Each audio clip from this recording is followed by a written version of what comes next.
Hi, my name is Liam Franklin, and this is my speech on Whitefish Montana.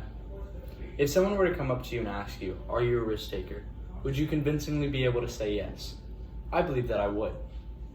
Now, I'm not the risk taker that gambles one's values or possessions. I'm the other type of risk taker. The risk takers that claim they are risk takers, but overall are really just an idiot. Let me explain. A couple years ago, I took a trip to Whitefish Montana, which on explorewhitefish.com you can see is a equivalent place to travel, explore, and dine and ski. And of course, I already knew about the skiing part because that's all I knew I was there to do.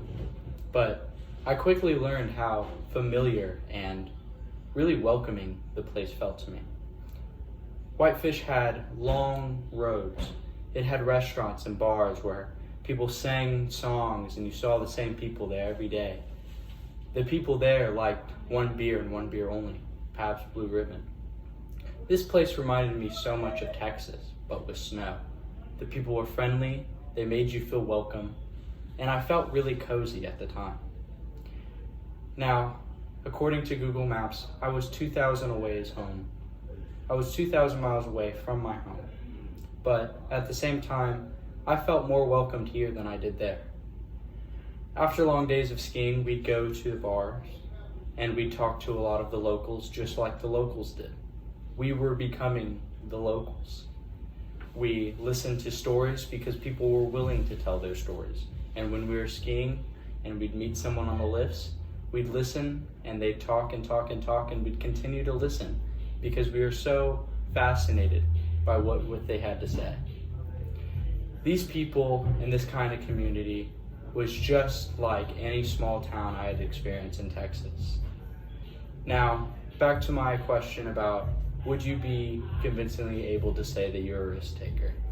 On our first night, I rode around, I skied without a helmet, and my friend's dad came up to me and said that I was ridiculous for not wearing a helmet because even though we were in snow, I could still potentially very much hurt myself. Now, my dad wasn't there, so I was feeling very arrogant at the time, and I wasn't going to listen to him. But luckily for me, the dad I was staying with overheard, and the next day as I headed out, he threw me a helmet.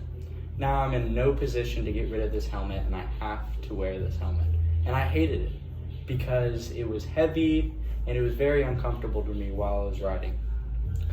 And so we were headed to lunch, and within about 10 minutes, we realized we were going to be late, so we started to cut through the trees.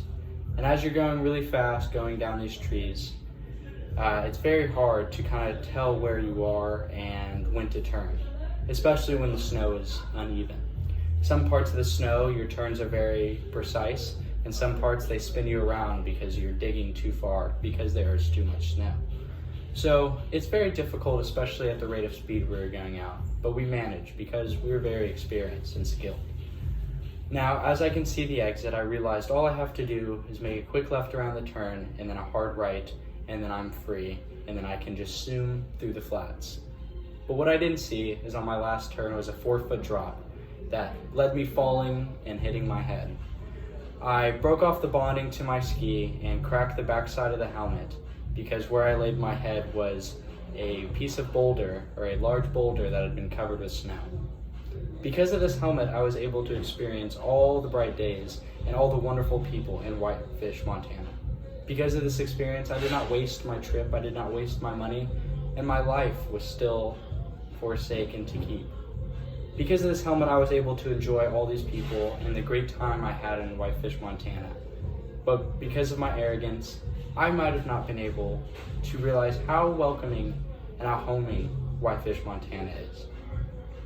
So next time you're feeling your opinions matter, next time you're feeling arrogant, just know that just such a simple thing as a helmet can change your whole experience while you're there. Thank you so much. I'd like to now ask the floor for any questions. No questions? Well, thank you so much. This wraps up questions. My speech is over. Thank you so much for your time.